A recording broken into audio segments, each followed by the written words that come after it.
individuals who want to work with their biochemistry to achieve optimal health and success.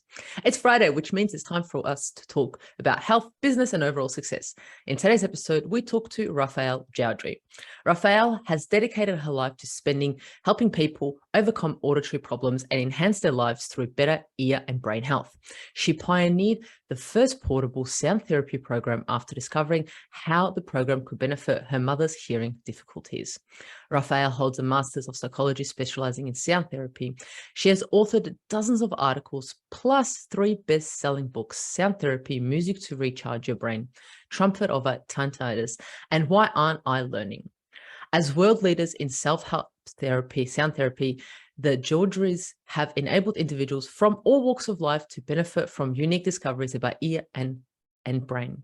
Since founding Sound Therapy International in 1989, Rafaele has toured Australia, Europe, and the US to help educate people about the impact of sound upon their health. Some interesting facts about Rafaele is that she's a sailor and has her own yacht. She lives in an eco-village with her partner, Rosemary, where they endeavor to live more lightly on the earth. And she loves gardening and growing her own vegetables. Welcome to the Natural Health Podcast, Rafaele. Thank you so much, Michaela. It's really exciting to be here. Wonderful. Tell us a little bit more about this eco-village with your Sure. gardens. Let's start with that. Well, you know, the environment's always been really important to me. My parents were interested in organic food and being healthy, and I love nature and wilderness. And so I've always wanted to see us looking after the earth better than we are. And the people who are thinking along these lines, some of them, if they have the option, are choosing to form eco-villages, which are really similar to the old traditional villages that we've always lived in, because in a village, everything that you need is nearby, it's walking distance. You know, you've got your neighbors, your friends, your social contacts, your entertainment. You can produce food in the village, you can produce other resources. You don't have to be traveling everywhere, sitting in commuter traffic, being just spread out all over the place to have a life. And it's actually the way people love to live, in community, where you know your neighbors and you have close connections, and it's safe for your kids to walk around. So I've been on the lookout, I guess, for a community like this to join for many, many years. And the one that I'm part of now, I found about 4 years ago. It's a fantastic initiative just an hour north of Sydney, where we're building sustainable homes using a lot of solar electricity. We've got our own smart grid. We've got a community garden. We do so many things together, and it really is a wonderful lifestyle. And we're trying to, I guess, set a little bit of an example of, if we do draw together in communities like this and see what we can do locally, it can help the planet, and it just makes more sense. So I'm loving it, and encourage other people to, explore this kind of thing if it's something that appeals to them. Yeah, I'm so glad that you found it about 4 years ago. And that's, like you said, that's how we used to live in a village. Like someone down the road would be really good at planting tomatoes. Someone would be really good at watermelon. And then you swap and exchange these together. And then you have everything you need. Exactly. That's right. It's lovely, because whenever we want anything in the village, we can just put out a little message, like, I need a drill bit this size, or I need some geotic fabric, or I need an ingredient for the cake I'm making. And within a few minutes, someone posts back, oh yeah, I've got it, and it's just up the road, and get it. Or you want to start a chess club, I'm starting a chess club. Of course, there's other people who like to play chess, or you want someone for your child to play with. Anything you want, there's enough people in the village, we're a couple of hundred, that can happen in the community. So it really is a lot of fun. That's amazing. That sounds definitely, like a dream come true. And it's been reported that being part of a community actually helps you have a better quality of life and improve people's mental health. So that's an absolutely amazing initiative. Yes, that's absolutely true. I certainly am happier since I'm there. And social connection is something that we need. It's a basic human need, which I think we've all perhaps become a little bit more aware of in the last 3 years, when we've been locked in and unable to have the normal social connections at times.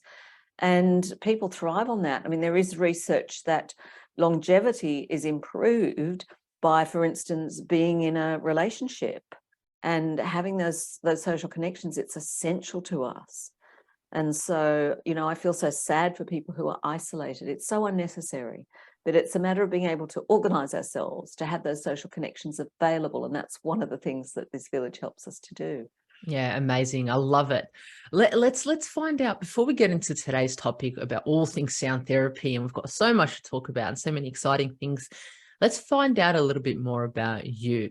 What has led Rafael to be where she is now? What have been the key turning points? What got you interested into, sound therapy and auditory and the brain? Tell us a little bit about it.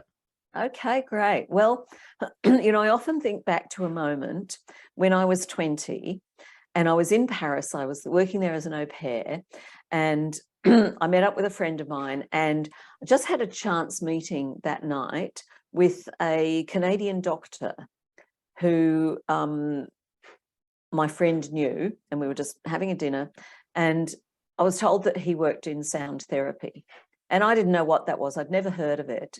But I asked him about it. And the reason I asked is I was curious because my mother had some problems with hearing. Not that she couldn't hear, it was almost the opposite.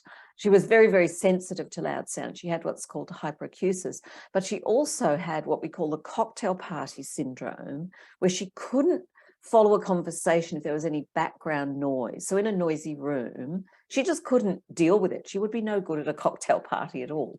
So it's known as the cocktail party syndrome. So I described these problems she has to this Canadian doctor, and he said, oh, sound therapy would fix those. And I was so surprised because I'd never met anyone who'd even heard of these problems. I mean, we thought our mother was peculiar. She was the only one who had them. And here he was saying he had a solution. So that was the beginning of the sound therapy journey for us, because she actually did go and have the treatment from him, and it did fix those problems and a whole lot of other things besides. But it was just that chance meeting when I asked him the question that started this whole trajectory, which has been the rest of my life for the last 30 years. Wow, it's so interesting that it started as, trying to assist someone else or try and solve someone else's problems that leads you to your pathway. Yes, that's right. I think it so often is a problem that we have ourselves or a problem in our community or with a loved one that is the incentive, isn't it, to take an action and take a course and hopefully to develop a solution. Yeah. So, the cocktail syndrome that you said, the cocktail party hearing syndrome, the audience might be listening and go, oh, that sounds like me. Because I know myself, if I'm in a loud cafe, if someone's talking, I'm just like all over the place. What's happening? Where are things going? Trying to make sense of the words coming out of the person's mouth sitting in front of me can be challenging. Absolutely. It really is difficult because, you see, it affects our ability to socially connect. And it's really fashionable for cafes to have hard surfaces. Now, years ago, they probably used to have carpet. Do you remember Gloria Jean's? It was soft carpet. I don't know if it even still exists. But most cafes now, that's got to be chrome and wood. In fact, the health department doesn't like any absorbent surfaces because of germs. So you go into a cafe and the noise is bouncing off everywhere. And the thing is, some people can handle that. And so they're all talking as though it's normal. But if you have the cocktail party syndrome and you're in there, it's like, well, how can everybody else hear, but I can't? And that was my mother. And she just couldn't socialize. And you know what, Mihaela, this is a very common problem. How do I know? I've been doing a research study for some decades because I speak to a lot of groups of, 50 or 100 people sometimes. And I always ask them for a show of hands, who's got the cocktail party syndrome here? And always at least 30% of people put their hands up. So this shows that about 30% of the population have this problem, especially among older people, but I found even in groups of younger people, there's still quite a considerable showing. So it's quite a common problem. And it's, it's not the way we need to be. And you will draw a blank if you tell your doctor about it, you tell your audiologist about it. They don't have a solution. They don't understand it. It's, it doesn't even have a technical name. They call it perhaps central auditory processing disorder. That's part of it. But the other part is the ability of the actual physical ear to focus. And it was just by accident, really, that we found out that sound therapy helped this because it helped my mother's problem. And after she had the sound therapy, when I came back from Paris and she'd done the treatment, I couldn't believe the difference in her. You could talk to her normally. She could go out to social places. We could sit in a cafe. We could talk at the dinner table and she wasn't continually hushing us up so only one person could speak. It was just amazing. And so now she can start to develop her social life. So this is where sound therapy plays such a key role in helping people to connect, because you're not isolated by that difficulty with being able to hear and deal with those cross currents of sound that our society, it's kind of normal. There's a lot of noise around, and we need the ears and brain to have the capacity to sort that out. And that's what therapy seems to restore for people. I love that you make this a business, and I hear not even a business, a passion of yours to assist these individuals that so-called maybe even secluded themselves or were secluded because of these issues. But before we get into what sound therapy is, I wanted to know, optimal health. What does optimal health look like for you, Rafael, today? What is optimal health? I guess a part of it is being a part of a society, as we've spoken before, but is there anything else for you that makes optimal health? Well, I think that for me, optimal health is really important, and I've always strived for that. And my mother was like that too, and that's why she took up the opportunity of sound therapy when she heard about it. I think our culture of health in Western medicine is lowest common denominator, because most people, when you go to the doctor, they'll do your blood pressure, they'll take a couple of tests and say you're normal, you're within normal range. But I think the normal range, then the bar is kind of low. Whereas if you go to an integrative practitioner or a naturopath, and they might do iridology and take a detailed case history and more detailed blood tests and all these things, and they'll say, oh, well, there's some problems here. But that's because they're detecting the problems early on and wanting us to really reach a level of, well, optimal health where we're glowing with health and we're vibrant, not just barely getting by and not having some, debilitating disease. So I have always strived for that level of optimal health. I like to feel full of energy and full of verve. And people do see me that way, and they say, hey, where do you get all this energy? You're like the ever-ready bunny. I still feel there's more I can do on my health, and I'm still working on my health always. But sound therapy has been part of that, because it's about feeling vitality and energy and feeling good. And that's one of the things sound therapy helps, is with actually recharging the brain and building up that energy so that it's available to us, so we do feel good. So that's what I strive for. Amazing. That sounds absolutely brilliant. And I mean, it's amazing that you think, we can even get healthier every day. There's so many things that we can still do. So it's an ever-going journey. And I love that about you. So let's talk about today's topic, reducing anxiety and sleep with sound therapy. A lot of people might be like, how am I going to reduce my anxiety with sound therapy? I mean, sound is giving me anxiety, or it's impacting my sleep. How's this even going to help? So before we get into that, what is sound therapy? Because we've spoken a little bit about it. And I guess it's got to do with some auditory and therapy. People think about counseling and so forth. Give us a bit of a 101 on sound therapy. Okay, great. Well, sound has been used by all societies and many different traditions in many different ways to bring about better health and peace of mind. And, there's music therapy, there's Tibetan gongs, there's chanting, there's all sorts of ways that we've used sound for millennia. The particular method that I work with, which we just call sound therapy, it's a very generic term, but it's actually based on the discoveries of a French doctor, not the one I met in Paris, but the one he was training with. He was in Paris, the Canadian guy was in Paris to train with Dr. Alfred Tinnitus. Now, Dr. Tinnitus has been referred to as the Einstein of the ear. And people say he was a genius, and I believe he was. He really opened up a whole new discipline. The technical name of it is audiopsychophonology, which means, if you like, the psychology of speech and hearing. And he drew together threads of several different disciplines, medicine, psychology, and the therapeutic use of sound, to put together this method, which is totally unique. It's different to any other form of sound therapy because it actually physically rehabilitates the ear. And how does it do that? Well, it does it with sound. Sound is the therapy that we're using. So Dr. Tinnitus found a way of processing sound. The sound we use is classical music, but it's processed through a particular series of filters and patterns with a device Tinnitus developed called the electronic ear. And when we put the sound through this filtering process, what it means is that that sound is coming out with particular frequencies and alternating tones, so that as you listen, it is producing a workout for your ear. Now, it sounds weird to work out the ears because most people don't even know that there are muscles inside the ear, but there are in the middle ear. Now, many people have heard of the little bones in the middle ear: hammer, anvil, and stirrup. If you've been to a hearing specialist or anything, you will have heard, oh, there's 3 little bones in the ear, and hammer, anvil, and stirrup. But hardly anyone is aware that there are also muscles. Now, the muscles are attached to 2 of these bones. There's the hammer muscle and the stirrup muscle. They're tiny muscles, some of the smallest ones in the human body, but they're really crucially important, according to Dr. Tinnitus. And you know, they've been underemphasized, and there hasn't been a great deal of attention paid to them in the hearing and audiology specialties. But Dr. Tinnitus did focus on them because he was interested in the active role of the ear. And the muscles are the expression of active volition, intentional tuning in of the ear, because it's our muscles that allow us to do things in the world. Anything we want to do with our body, it's the muscles that take us into action. It's the same with the ear. The muscles enable us to tune into certain sounds and tune out to reduce certain other sounds.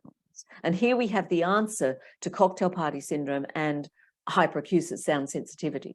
Because if sounds are too loud for us, it's because the muscles are tuning in too much, too keenly, and unable to tune out those loud sounds.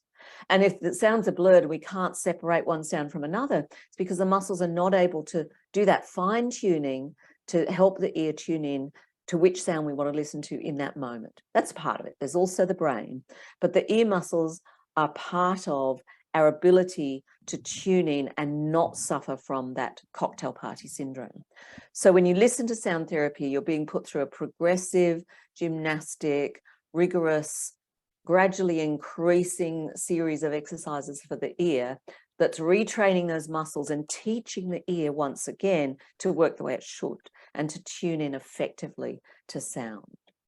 So that's what sound therapy is. It's that discovery of Dr. Tinnitus, the electronic ear, progressive filtering, a series of patterns. There's a lot more to the philosophy of it, but essentially that's how it's different to any other therapy, that it's actually retraining the ear and therefore able to reach the brain in a unique way, because we have to have the ear working at full capacity or at its best capacity in order to get those sounds into the brain, where they do a whole lot of other things. What was your question again?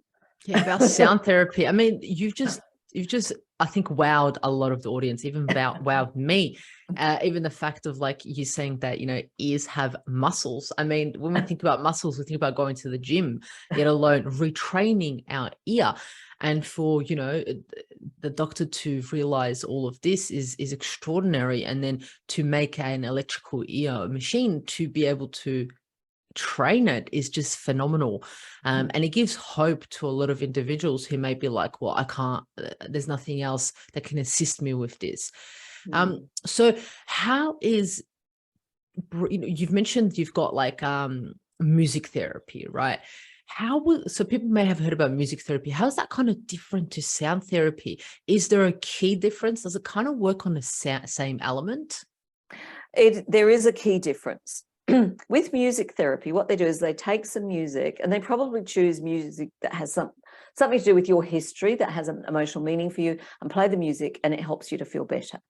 So music does have a huge impact on our well-being and our mood, and it's just using music to change the mood, really. That's what music therapy is. Sound therapy is different because we're not just taking music as is, we're changing the music. We're putting it through the filters and the electronic ear and adapting it to make it into a therapeutic program that activates and stimulates the ear. Now, for sound therapy, Tinnitus-based sound therapy, we only use classical music. Tinnitus did experiment with different types of music. He found that classical music was the most suitable for sound therapy. So when you listen to it, it sounds like classical music, but it's been changed, and you can subtly hear the difference if you pay attention, and more so as the program progresses, because the fluctuations and the changes that are put in by the electronic ear, they get more and more, I don't want to say extreme, that's an extreme word, but bigger, more significant as you go through a series of 4 albums, 6 hours of music in our basic level.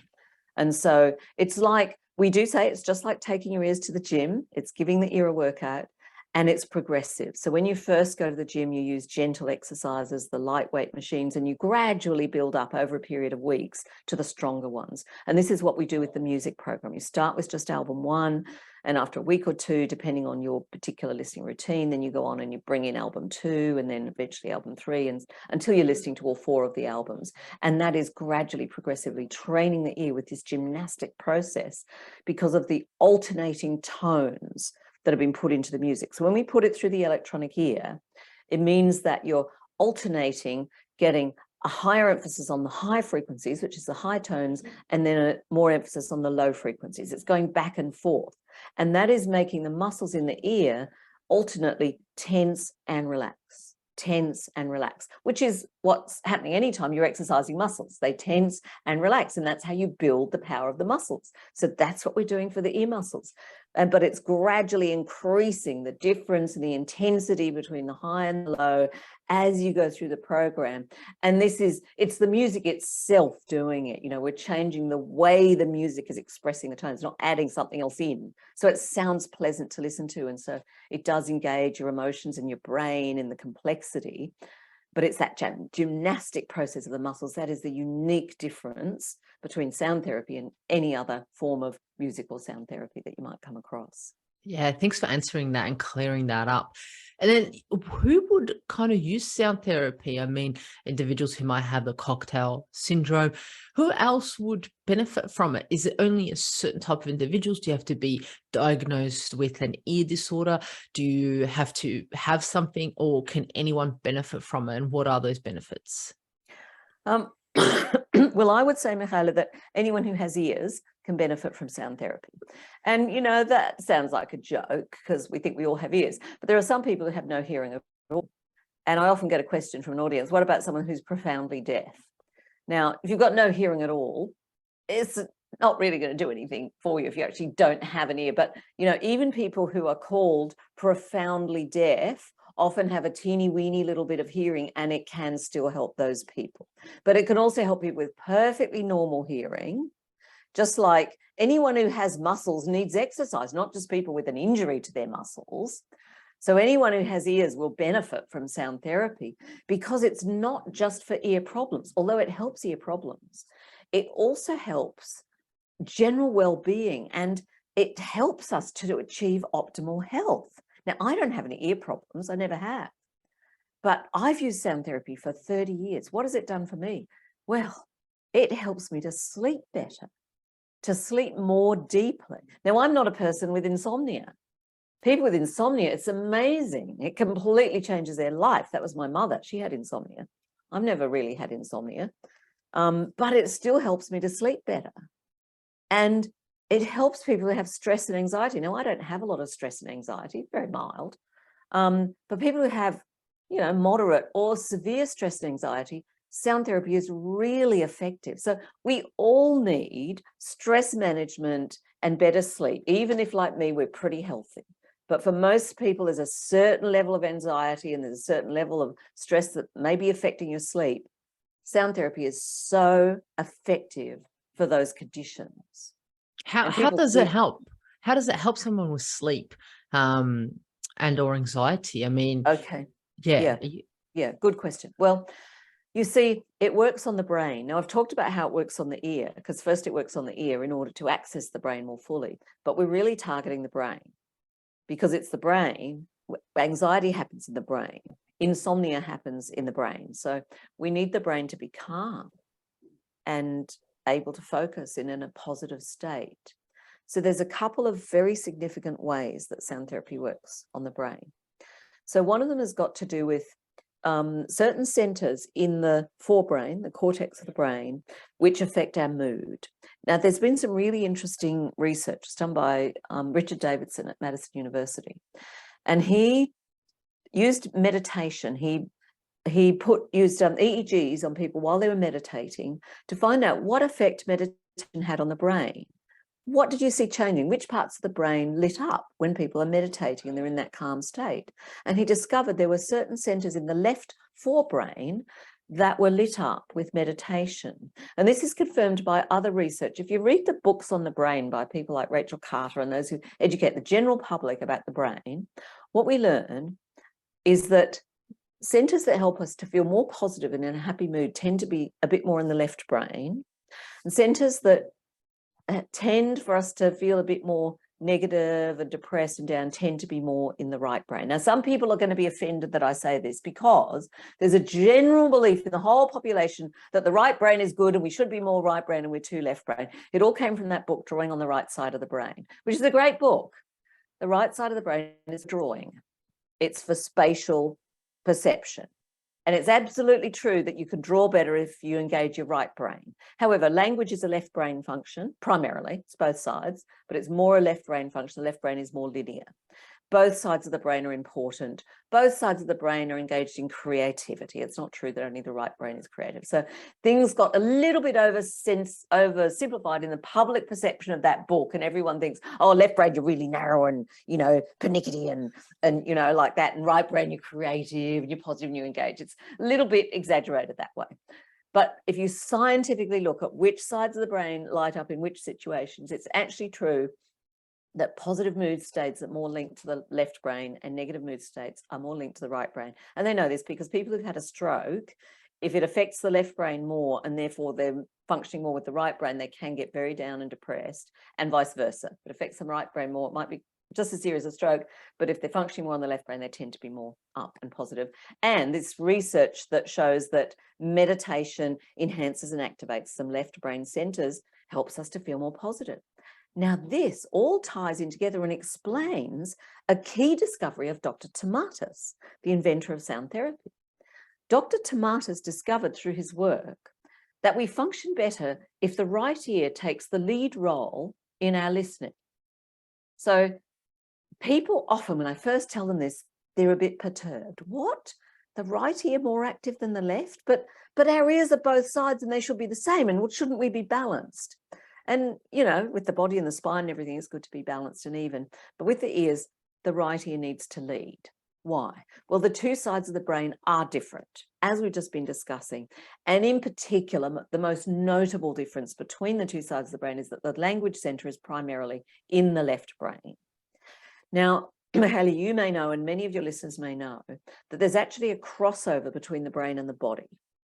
The right brain controls the left side of the body, and the left brain controls the right side of the body. If you know someone in your family who's had a stroke, you may be aware of this because they look and see, well, if it's a right brain stroke, then sometimes the left side of the body goes limp and it doesn't work anymore because the right brain's been affected. So that's how they discovered this. So it's well known that there's a crossover. And this crossover also applies to the ear. So the right ear is directly wired to the left brain. The left ear is directly wired to the right brain. So what this means is that if the right ear is taking a more active role in our listening and directing and organizing our listening, then that helps the left brain language center to be more active and effective, and it helps us to process language better. And in fact, people who stutter and people who have dyslexia, when they do sound therapy, it generally gets better because sound therapy retrains us to be right ear dominant. We need to be right ear dominant for language to work smoothly and easily for us. And in the process of sound therapy training us to be right ear dominant, what it's also doing is stimulating those centers in the left forebrain, which lead to positive mood states. It's activating, directly activating those centers in the left forebrain. And so we've had listeners say to us, oh, I feel just in a positive state and I feel positive about my work and engaged more than I have for a long time. Or that sense of anxiety and stress is just gone. It's like magic for many people. It's better than a drug. I mean, drugs might be more immediate and more dramatic in their effect, but they have side effects. Sound therapy has no negative side effects. You can use it for years. I'm a case in point, 30 years of listening. And it just helps people to feel more uplifted and positive. So that's one way. I have another answer as well, which is all about the vagus nerve.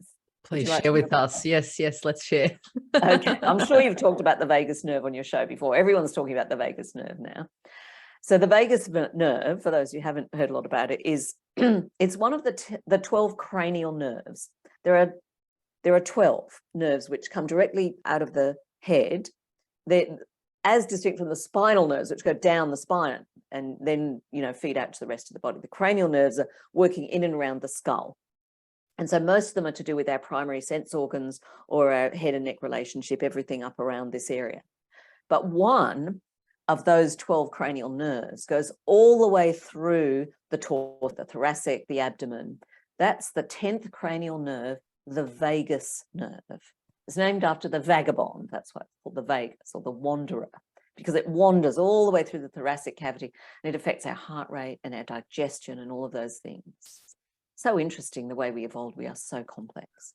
Now, this particular nerve, the 10th cranial nerve, is one of the nerves that is activated by sound therapy. And this nerve, the vagus nerve, is really important to our well-being. It has two very significant branches.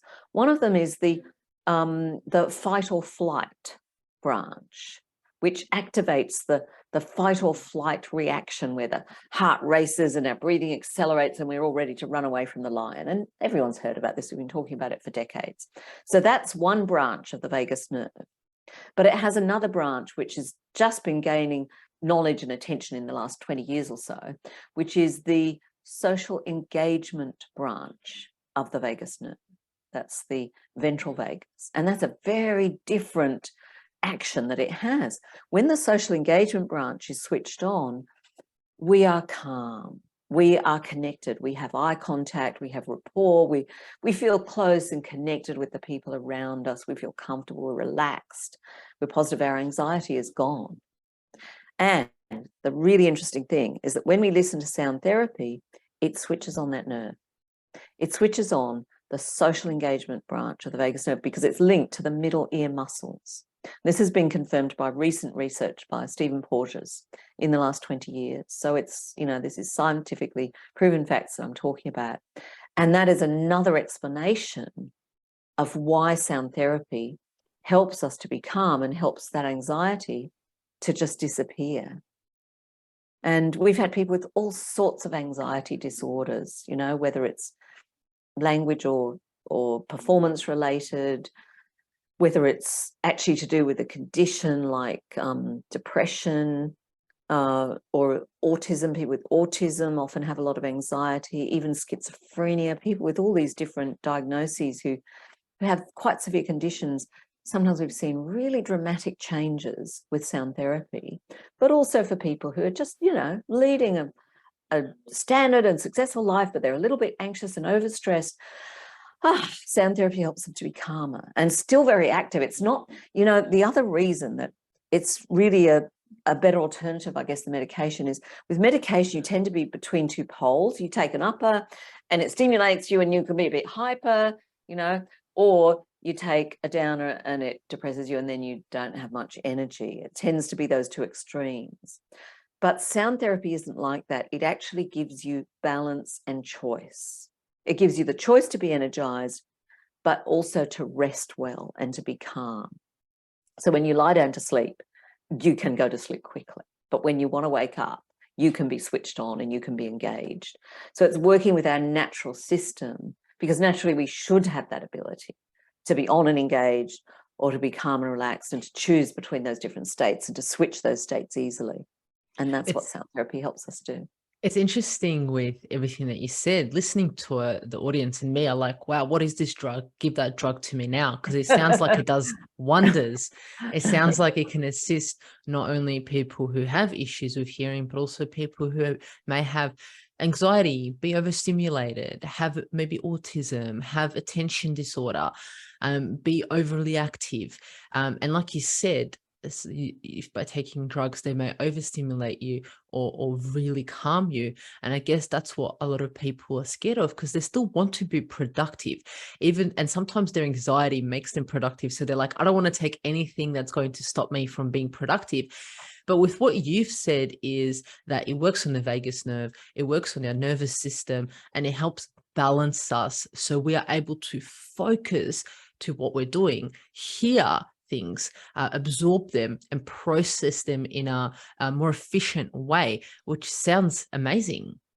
That's exactly right. Yep, you've summarized it very well. It does give us those options, and that's great to have. So, it really is an important step in achieving optimal health, in just having the brain work more normally like that. Yeah, and assist people with anxiety, because at the moment in Australia, anxiety is gone through the roof, especially with all the lockdowns and everything that's happened. And especially now the financial stress that people are going through. Anxiety is a major thing, because then when we have anxiety, then our thoughts and worries go through before we go to sleep. So therefore we develop insomnia, and then our immune system gets affected, and the thing goes on and on and on. But what you're saying here is something as simple as listening to classical music, which has been specialized in this sound therapy machine. It can help all of this, and it can assist people with no side effects. Did you say? Are there limited side effects, or is there absolutely none? Well, side effects is a funny term, isn't it? Side effects was invented for drugs, because what it means is you take a medicine to do one thing, and then it has this effect on the side which is negative. The implication, the hidden message of the term side effects is it's having a bad effect on you alongside the good effect. So that's what the term really means. When my mother first had the treatment, the therapist kind of used the word side effects of her, but it's a bit of a joke, because she was using it for hearing, right, to get benefit from her hearing. But what she found was suddenly it was helping her sleep. It got rid of her anxiety. She was feeling, $1 million, and she went in and told him, I had these great other effects I wasn't expecting. And he said, oh yes, those are the side effects. But they were all the positive things, the positive side effects. So I don't really use the word side effects for them, because we think of side effects as being negative. Are there any negative side effects to sound therapy? No. It's different to side effects you get with drugs. Now, this is a fundamental difference between holistic sensory therapy and drug therapy. Drugs have negative side effects. Most of them do. I mean, some drugs for some people, the side effects are hardly noticeable. You can take them for decades and you're okay. But many drugs have many side effects, and they have to legally be listed somewhere. So, and the doctor has to tell you, and it's a common understanding there may be a negative impact of this thing. But when we take sensory therapies, which are natural therapies, they're different to drugs. And I'm really interested, Mahala, in all of the natural sensory therapies. There are lots of touch therapies. There's massage, and pressure points, and Alexander technique, and all sorts of physiological therapies you can do. And then there's aromatherapy, which is using the sense of smell. I suppose Ayurvedic probably uses taste therapy. I haven't gone into that so much. What other senses are there? There's vestibular, which is our sense of balance, and so you can do exercises for balance. And of course, there's sound therapy. So you look at all of our senses, we can actually do a therapy by stimulating that sense. And that's respecting the way the body works. The sensory pathways were put there by nature for us to experience the world. It's our natural way of experiencing the world. And so when we put in a stimulation through a sensory pathway, through sound or aromatherapy or touch, they're enjoyable, they're gentle, they're nice to do, and they work with the body's own way of taking in stimulus, of taking in information. So with sound therapy, we're helping the ear to work better in order to access the brain. So we're working through those natural pathways of hearing. And that's different to drugs that kind of bypass that. They go straight in to treat the condition. And, they can be very strong, and you need them sometimes for certain things, but they're not the only therapy there is. And they do have those side effects. Whereas when you use sensory therapies, you don't get negative side effects. You get all these positive benefits. However, you can get some little challenges along the way, and we tend in the natural therapy field to call this a healing crisis rather than a side effect. So let me give you an example, a really simple example that everyone will understand. You decide, I've got to get fit, I've got to go to the gym, I'm going to work out. So you go to the gym and you start working out on the machines, and Maybe you overdo it a little bit the first couple of days. You come home, oh, my muscles are so sore. And day 2, oh, they're even sorer. And day 3, they start to get better, and then you're okay. And if you go gradually, it's not a problem. That's what I would call a healing crisis, because it's actually the body telling us, oh, I'm getting better, but I've got to adjust to this. It's not a side effect. A side effect is where the longer you do it, the more it builds up and the worse it gets. So if you take a drug for decades and decades, after a while, it may affect your liver or your hormones or your skin or something else, and it gets worse and worse. A healing crisis isn't like that. It's something that happens early on in the process when your body's going, wow, this is a big adjustment, but you get through that adjustment and you're better. Now, there are some things that happen with sound therapy that I suppose are a little bit of a healing crisis.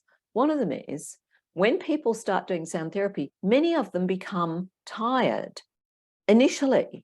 In the first maybe 2-3 weeks, they become very tired. Not everybody, I didn't, but some people do. My mother did. She had a period of, oh, so sleepy, couldn't wait to get to bed. And it's always a good sign when that happens. It means the nervous system is adjusting itself and changing and transforming in some positive way. And when people do get that tiredness, it's always a sign that there's going to be a breakthrough of energy and they're going to be much better afterwards. It's just a recalibration, an adjustment of the body. And some people might get a little bit of blocked ear if they've had ear problems, or they might get a little bit of dizziness or a bit of irritation. And these are all healing crises that can happen along the way with sound therapy. They're just mild. They're never a big problem, but it's important for people to be aware of them, to realize, oh, okay, this is probably a change that's happening through the sound therapy. It won't continue to get worse. It's not a side effect. It's just an adjustment. And we call them temporary adjustment problems, because that describes it well. And we talk about them in our workbook that comes with the program. So people will understand, oh, there may be some temporary adjustment issues, but it's just like you go to the gym, you get sore muscles, and then you get better. That's all it is. I love the explanation of side effect, how the positive one that your mother had about, oh, I'm sleeping better. Well, if that's that side effect, I'll have that. Thanks. Right. That's absolutely brilliant. And yes, there are healing crises that we go through depending what our bodies go through. And I mean, if you understand how the body works, feeling a bit tired after these makes total sense, because you are using not only your ear, but you're also using your central nervous system, your brain, to make all of these things happen. So they may be getting a bit more energy expended. So the audience is like, I want to know some success stories. I want to know some examples that I may be able to relate to, or they know someone that may be able to relate. Are you able to share some with us? Oh, absolutely. Gosh, there's so many. So I suppose I'll share one about sleep. I had a friend who I was flat sharing with years ago, and she had terrible trouble sleeping, and I wanted to have a visitor come to the house. She said, oh, I don't want anyone coming because I can't sleep anyway and I won't be able to sleep. So I said, here, take the sound therapy, go to bed with it. So she took the sound therapy and she went to bed. And the next day when I saw her, I said, how are you? She said, I have had the best sleep I can ever remember having. It was so amazing. And that's typical, Mihaela, of how people react to sound therapy when they have insomnia. People do often say this, it is the deepest, most profound, most restful sleep that I've ever had. But in addition to that, they often find that they don't need as much sleep. They can get up. Does she sleep with the machine in her ears while she's sleeping, or before? Yeah, while she was sleeping. Now, I do need to put a proviso on that. Not everybody can do that the first night. They have to do our questionnaire, and it might be a few weeks before they can play it all night, because that's quite a strong dose. And if people have got tinnitus or ear problems, they may need to work up to it more gradually. So I don't want everyone to go, I'm going to get that and I'm going to put it on all night straight away. It's important to follow the instructions. But that's just an example of, for that particular person, it was so profound doing it the first night. And I myself, I've used it for 30 years, every night. When I go to sleep, not every night, but last night I didn't put it on until the morning. Sometimes I just think, oh, I'll have a break tonight, or I might have a break for a few weeks, but most of the time, 90% of the time, for the last 30 years, I listen to it all night, and I just sleep so well. I just go off to sleep so easily, and it's amazing. So that's with sleep. Anxiety. Well, there was one customer that we had who was very anxious. I mean, you can tell when you talk to someone on the phone, he's really got an anxiety disorder, talk really fast and ask one question after another. And, but will it help? I don't know if it'll help. I don't know if this is going to work for me. And she used to ring up quite often and say, look, it hasn't worked. I don't think I'm any better on, and all these worries would come out. And, but we try to really be there for our customers and give them support. And then we didn't hear from her. So we rang her up and said, how are you? And she said, oh, I'm wonderful. The therapy's changed me completely. I'm so calm now. It's just fantastic. So it's quite transformative for some people like that. And another person that I know who had autism from quite a young age, but is able to be very articulate. I mean, very high functioning autism. But she described how anxiety is such a big part of autism that other people don't realize, because when you have autism, you're having to judge and sort of calculate how to behave normally in every situation and, think it through rationally. And it's just this level of anxiety that's always there. And for her, sound therapy made all the difference in the world. It just lowered that level of anxiety and allowed her to feel more relaxed, more comfortable, and to function and to be able to study and lead a normal life. And that is just, it makes the work so worthwhile when we hear from people like that, where it's really changed their life. It's really made that level of difference. Yeah, from helping people sleep to anxiety to even individuals with autism. Yeah, You've mentioned ringing in the ears. Should people who are ringing in the ears not use this, or should they use this? Oh, no, they should use it, definitely. Ringing in the ears is called tinnitus. That's the name for it. And what it actually means is that you hear a ring noise in your ears that nobody else can hear. And it doesn't even have to be ringing, any noise. It could be buzzing, rushing, roaring, popping, clicking, clanging. There's all sorts. Ringing is the most common. Most people describe it as being like cicadas, crickets. But any noise, if you can hear it, I say, if you can hear it and your partner can't, that's tinnitus. So when you have tinnitus, what you're experiencing is just the same as if there was an actual noise out there. Because when there's an actual noise out there, it fires neurons in the hearing part of your brain to tell you there's a sound. If you have tinnitus, it fires neurons in the hearing part of your brain to tell you there's a sound. Exactly the same as if it was an external sound, but it's spontaneously triggered within your brain rather than coming from an external sound. And tinnitus can be awful. It can be debilitating. Many people have mild tinnitus or intermittent that comes and goes. That's a sign there's something wrong. Something's gone wrong with the auditory system. And over time, it can get worse. And we encourage people to treat their tinnitus, even if it's mild. Better to treat it when it's mild and get rid of it, rather than wait till later in life when it may become permanent and very difficult to treat. Although we have been able to help even those people with long-term tinnitus. There's one gentleman that had tinnitus for 60 years. So he was in his 80s when he came to us. He'd been an airplane mechanic after World War II. He had severe chronic tinnitus. After 6 months of sound therapy, it was gone. It stopped. So it can work even on those severe cases, but for milder cases, much more likelihood of working sooner, fairly quickly, and keeping it at bay. And the way it does that is it remaps the pathways in the brain. Because when you've got tinnitus, it means there are certain pathways repetitively firing in the brain, causing that sound. Tinnitus is also very linked to stress and anxiety. So when anxiety goes up, tinnitus tends to go up. It can also be linked to infections and mucus and COVID. A lot of people have found COVID has triggered tinnitus, or even having the vaccines for some people has triggered tinnitus. And so it can be linked to many different things: head injuries, surgery, and many medications. There are many causes of tinnitus. The most common cause, about 80%, is noise. Too much exposure to too much noise over a long period of time, either through industrial deafness or listening to your music too loud. So any loud sound can damage the ears. And tinnitus is hard to treat. I'm not saying it's easy, and I'm not saying we can always guarantee to get rid of it. But in most cases, about 90%, there's significant reduction, and also reduction in the stress, the sleeplessness, the other symptoms that tend to accompany the tinnitus. So sound therapy is a great option for tinnitus, the best thing out there, and I highly recommend it to anyone with that condition. That's amazing. That gives so much hope to individuals. Before we go any further, can people with hearing aids use this machine? Yes, they can. Yes, a lot of Beautiful. our listeners do have hearing aids because, I haven't talked about its impact on hearing loss. My mother didn't have hearing loss. She was the opposite. She had hyperacusis, oversensitive hearing. So they're the two extremes. But people who have hearing loss also will benefit from sound therapy. And for many people, they find their capacity to hear improves somewhat. Even high frequency hearing loss, which is generally thought to be untreatable. But Mihaela, we've had people say to us, I just heard my wife's microwave beep for the first time. Or I can hear the indicator clicking on my car. I never even knew it was meant to make a noise. Or I can hear the birds again. I haven't heard them for 20 years. So we know that for many people, it has actually helped to restore their capacity to hear to some extent.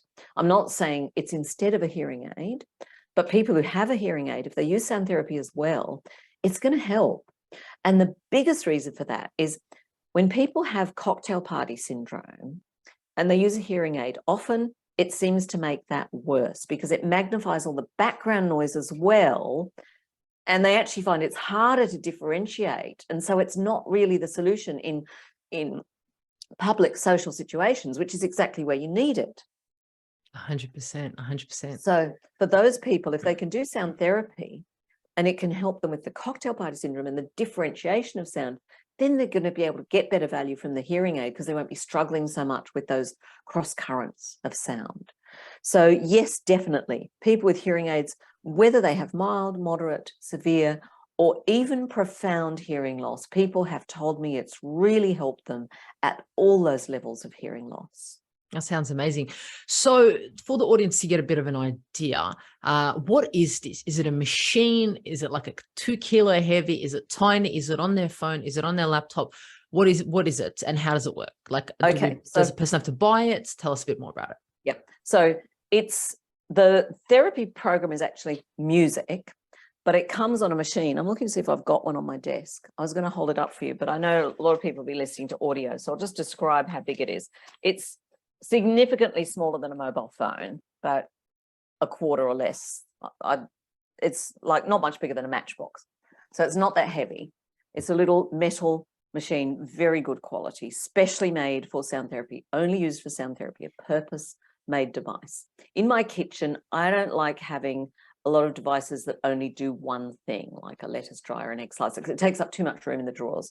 And people say, come on, just put it on my phone. Well, no, sound therapy is different. We do have it on a purpose-made device because sound therapy files are very high quality audio files, not like your MP3 downloads and all that low quality audio that everyone else is listening to. You need high quality audio for sound therapy to work.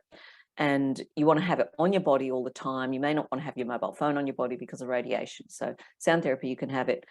There's a shoulder strap lanyard, really comfortable, really easy to use, and you can just wear it with you or have it under your pillow at night and it won't do you any harm. So it comes on a little machine. When people buy the program, they get the machine, they get a workbook, they get a book, they get email support for 3 months and phone support as needed. So a lot of backup and support, a lot of education, because with our program, Mihaela, you become your own therapist. You don't have to go to a clinic the way my mother did and sit and, be sort of ushered in and listen in the premises of the therapist and supposedly under the supervision of the therapist. You do it yourself. It's a do-it-yourself program.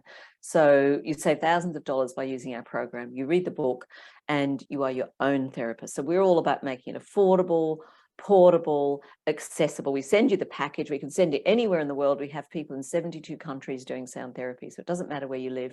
People can ring us up. We can do a telephone consultation so they can talk to a human being over the phone. We don't make them talk to robots. We have wonderful human staff here who are caring, who they can talk to, and we'll give them all the education they need to find out about the program and make an informed decision where they want to do it. So we just encourage people to get in touch with us.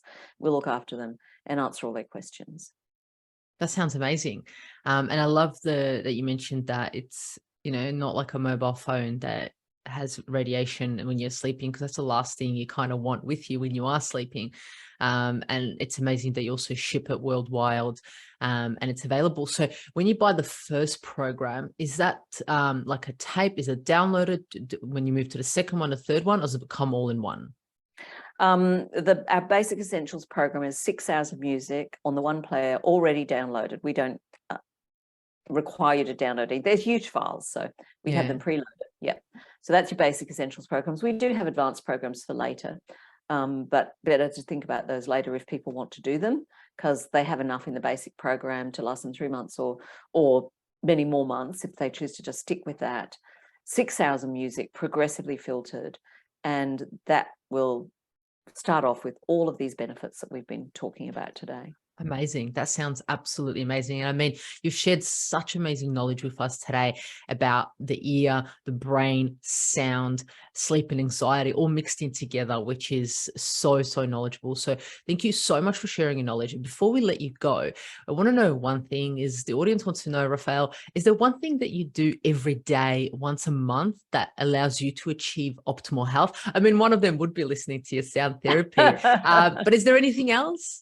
Anything else? Oh, there's a lot of things I do. I do walk every day, and I do exercise every day to keep all the muscles in my body going. I do yoga. I go to a yoga class usually once a week, and I garden. I think connecting with the earth is really important, and being in nature. So yeah, those are some of the other things I do that help me to stay balanced.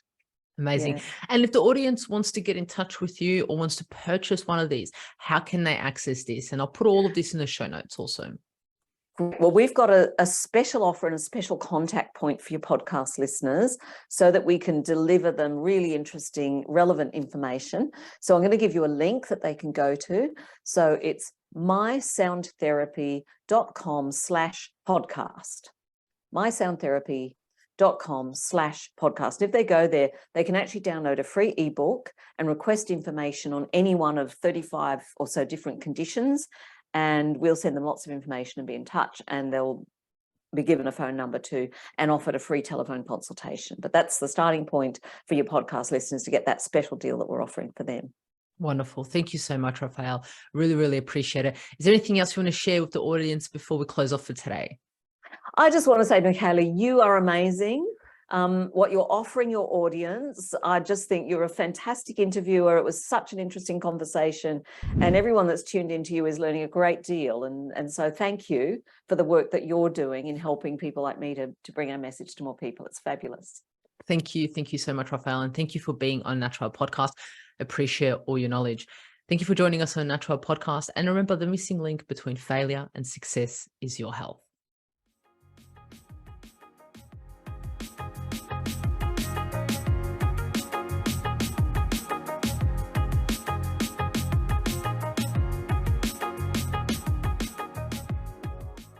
Content and information provided here is opinion of Mahela Raguse and is for information purposes only and does not constitute medical advice. It is not intended to provide medical advice or take the place of medical advice or any current treatment you're undertaking. Consult your own medical professionals for any medical issues that you may be having. This entire disclaimer also applies to any guests or contributors to the Natural Health Podcast. It is advised that you consult your doctor or healthcare professional in relation to any health concerns you may be having. Mahela Raguse does not take responsibility for any health consequences which occur from a person listening, viewing, or reading this content. Under no circumstances shall the Natural Podcast, Mahela Raguse, any guests or contributors to the Natural Podcast, or any employees, associates, or affiliates of Mahela Raguse be responsible for damages arising from the information provided on the Natural Podcast. By listening to this podcast, you agree not to use this podcast as medical advice to treat any medical conditions in either yourself or others. Please note, if you're taking prescription, do not stop your medication or start a new protocol, including but not limited to supplements, diet, lifestyle changes without consulting your doctor or healthcare professional. If you or any person has a medical concern, you should consult with your healthcare provider or seek other professional medical advice. Never disregard professional medical advice or delay in seeking it because of something that you have read or heard on the Natural Podcast or in any linked materials. If you think you may have a medical emergency, call your doctor or emergency services immediately. Neither Mahela Raguse nor the publisher of this content takes responsibility for the possible health consequences of any person or persons reading or listening or following the information in educational content.